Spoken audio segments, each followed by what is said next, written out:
Creating the illusion of space can add to the believability of your image or add dramatic or emotional effects. The illusion of space is the transformation of a two-dimensional surface into one that seemingly suggests depth.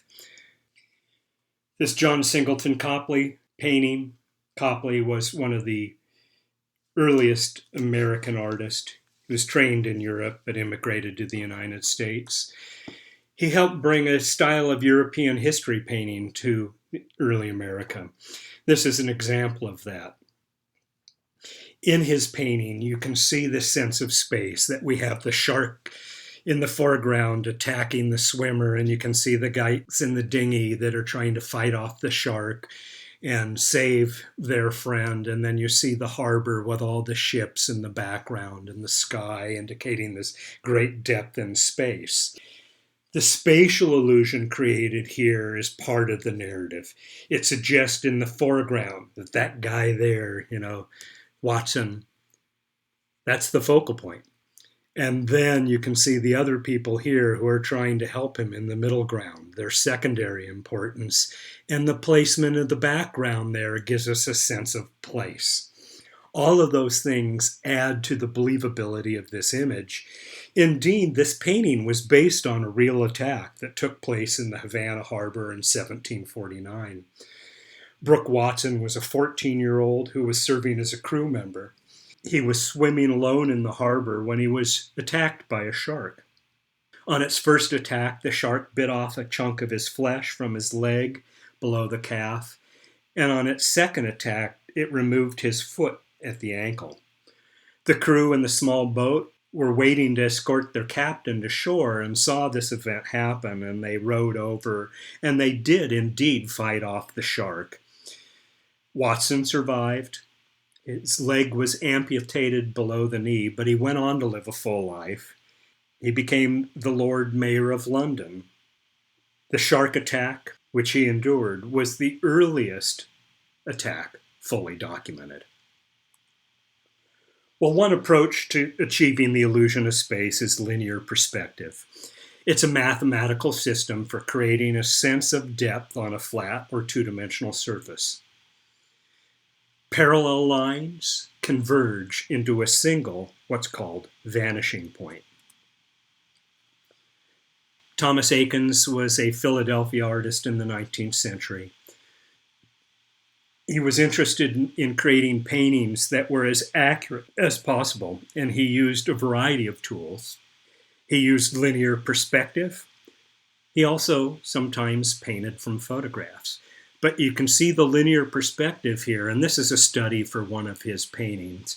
But you can see that he's taken a point back here, and all the lines radiate out from that one point. And so it creates, through that one-point perspective, a sense of depth. One-point perspective is using a single vanishing point where parallel lines converge. Here's an example I found on the web. It's a very simple drawing, but taking one point right there, and all the lines of the fence and the railroad track and the telephone poles, they all converge to that one point. Well, two-point perspective uses two vanishing points, and it allows viewers a perspective that looks at two sides of an object. Again, a simple illustration I found on the internet. The corner of a building, and we can see the vanishing points are there and there. And if you look, you could even take a straight edge and line up all the lines. They converge to those 2 points to give you a sense of depth. You might have guessed that three-point perspective is also possible, using 3 vanishing points. It allows viewers a perspective that looks at multiple sides of an object. The same artist that provided the first illustration you see here. And you can see where she's chosen her vantage points. There, there, and there. And simply drawing those lines out from those points, drawing this box, give us a sense of depth and space. Well, here's a couple images by Ron Davis, and you can see that he's used a variety of approaches to linear perspective here. And while he doesn't always conform to exact linear perspective, it gives you a sense that you can manipulate the approach to create compositions. In this case, he uses geometrical forms.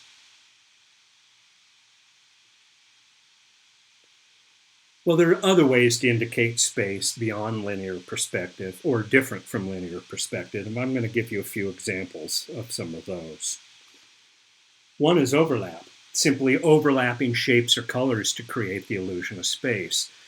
Patrick Caulfield's piece here, where you can see these flags that are layered over the foreground of the image, but they are layered in front of some of the detail in the background. That makes us understand this is foreground, middle ground, and then background. The horizon line here adds to the sense of space, but I'll talk more about that in just a minute. Size variation is another way to achieve the illusion of space. You can see in the Ansel Adams photograph that we have closer to the foreground this really large tree, but as you go further back in space, the trees get smaller and smaller and smaller. It's a simple but effective way of creating a sense of depth or space in an image. Well, another way is definition. In photography, we call this selective focus, where in this William Klein photograph, you can see a couple of kids, I hope are playing with a toy gun and pointing it to the photographer. And you can read the gun even though it's out of focus. There's enough detail there that we understand what we're looking at. But by putting that out of focus, it forces our attention, and we're generally trained and we generally look at the things that are in focus as being more important to the things that aren't in focus. And so it pushes us past the gun to, frankly, the horrible expression on that kid's face. You know, it just seems to be filled with hate and anger. And that's partly the effectiveness of this photograph, is you get that violent sense of emotion that's going on. And then you have this other little kid that looks kind of surprised and maybe a little bit perplexed. But the selective focus, or by defining some things and making other things less defined, you can take your viewer's focus and push it to one element or another in your compositions. Location is another way to achieve the illusion of space. Location is where visual elements near the top of a composition tend to recede while those at the bottom advance. Traditional Chinese painting, as you see in this piece here, uses that technique. When I say that, we read these mountains in the distance. They're at the top part of the piece. There, he uses overlap a little bit as well, but he's also dividing the space in a way to foreground, middle ground, background. Background implies distance. Foreground implies something close to us. And while this isn't often written about as a potential approach to creating the illusion of space, sometimes simply adding horizon line can suggest depth or space. Japanese photographer Hiroshi Sugimoto did a whole series of these seascape pictures where really he's dividing the frame right down the center between sky and sea and using the horizon to give us that sense of space and depth. It's a simple but effective technique. Well, the illusion of space can be used in an expressive way to heighten dramatic effects. One of those ways is through an amplified perspective. exaggerating the perspective to create spatial illusions. You can see in the Salvador Dali painting, Christ of St. John of the Cross, and you can kind of see with exaggerated perspective that he almost seems to be flying through the sky, that he's emerging from the ground up into the heavens. By exaggerating that sense of perspective, it heightens the drama. Constructed space is built space that's not reliant on a normal perspective. You can see that in this Carol Curtis geometric piece here, where it seems to be a portrait of a city almost in a cubist-like fashion, where we don't get any kind of sense of real space, but indeed there does seem to be space, depth, foreground, background, etc. Or layering the space, separating space into foreground, middle ground, and background. And you can see in this Nathan Lewis painting, he's done that wonderfully.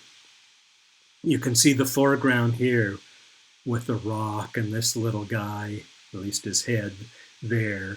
Then you often also see the branches, and you see another branch in the foreground that leads into the background space.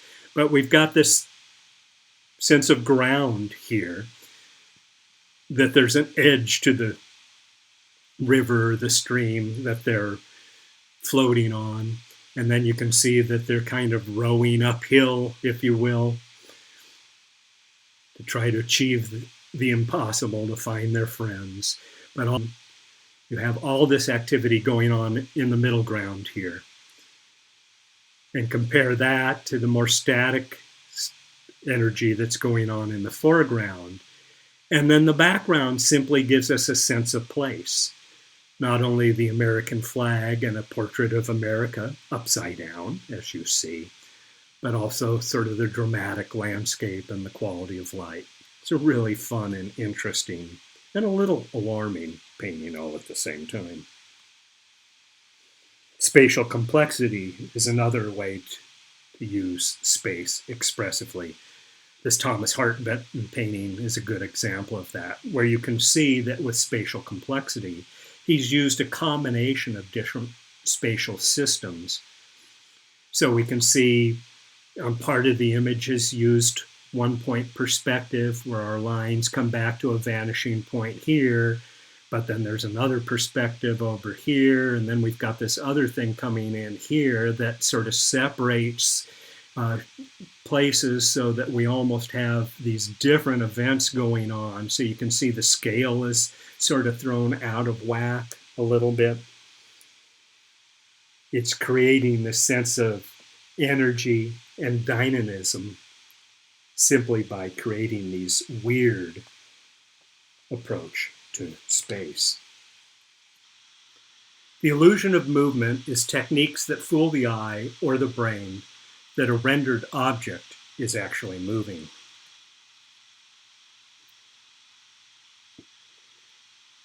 Artists employ illustrative and compositional techniques that fool the eye into believing or accepting the suggestion of movement.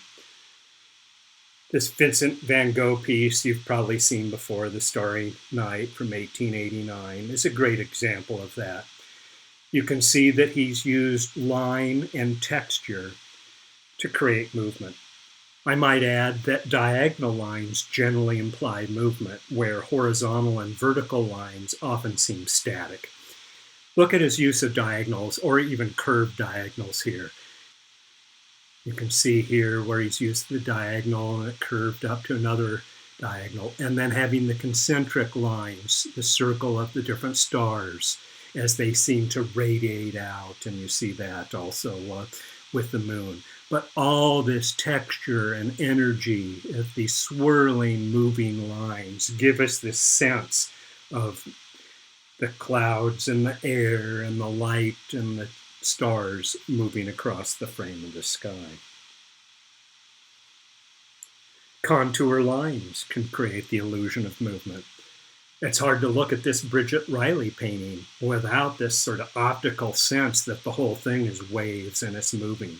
It's dizzying. It's hard to look at in some ways. And indeed, I saw an exhibition a year ago of her work, a retrospective in Edinburgh, Scotland. And some of her pieces, it's such an optical illusion of movement that they are indeed quite dizzying.